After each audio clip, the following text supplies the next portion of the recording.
Hello guys, তোমরা কেমন আছো? আশা করি সবাই ভালো আছো। এবং আমি আজকে নিয়ে চলে এসেছি ভেটকি মাছ আলু এবং কচু দিয়ে, ওল কচু দিয়ে। সো দেখতে পাচ্ছ সব কিছু কেটে রাখা হয়েছে এবং একটু জলের মধ্যে নুন দেওয়া হয়েছে। তারপরে সেই কচুটা যেটা কাটা আছে, এই কচুটা জলের মধ্যে দিয়ে দেওয়া হবে, বিকজ কচুটা একটু বয়েল করে নেওয়া হবে হালকা। সো দেখো, ধনেপাতা, বড়ি, আলু, টমেটো এবং লঙ্কা সব কিছু আছে। আর এই বাটিটার মধ্যে যেই মশলাটা আছে, সেই মশলাটা হচ্ছে জিরা, ধনে এবং লঙ্কা আর আদা বাটা। সো দেখো, মাছগুলো ভাজা হয়ে আছে, ভেজে নিচ্ছে মা। আজকে হচ্ছে ভেটকি মাছের কচু দিয়ে ভেটকি মাছের ঝোল। দেখো, মাছগুলো ভাজা হয়ে গেছে, দেখতে পাচ্ছ। সো এবারে আবার কড়াই চাপানো হয়েছে, তো এর মধ্যে তেল দেওয়া হচ্ছে। এবার তেলের পরে যে জিরা দেওয়া হবে, জিরা ফোড়নটা দেওয়া হয়ে গেছে, দেখতে পাচ্ছ বন্ধুরা। সো এবারে বড়িগুলো একটু ভেজে নেওয়া হবে। অ্যাকচুয়ালি বড়িগুলো তো আগে ভেজে নেওয়া উচিত ছিল, বাট একটু মিস্টেক হয়ে গেছে, এটা তো হয়। সো দেখো, বড়িগুলো ভেজে নিয়ে তুলে নিচ্ছে। সব দিক থেকেই মা এক্সপার্ট আছে, তো বড়িটা ওর মধ্যেই ভেজে নিয়েছে। সো দেখো, আলুগুলো ভেজে নিচ্ছে একটু। এবার আলুগুলো ফ্রাই করে নিচ্ছে। তার মধ্যে এবার যে সিদ্ধ কচুগুলো রাখা ছিল, সেগুলো ঢেলে দিচ্ছে।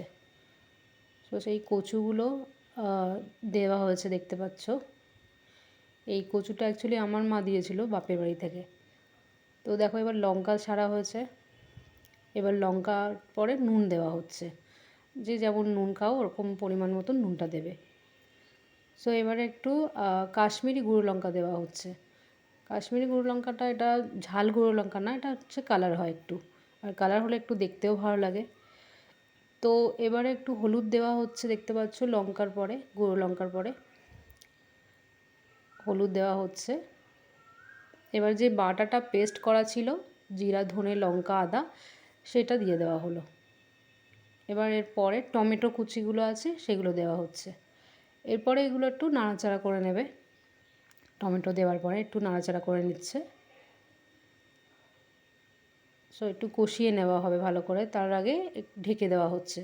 ঢাকলে একটু কষানোটা ভালো হবে। এবার যে পাশে গরম জল করা রাখা ছিল, সেটা দেওয়া হয়ে গেছে জলটা। সেই জলটা আবার দেখাতে মানে মিস্টেক হয়ে গেছে। তো এবার দেখো, ঝোলটা পুরো ফুটে এসেছে, হয়ে এসেছে ঝোলটা।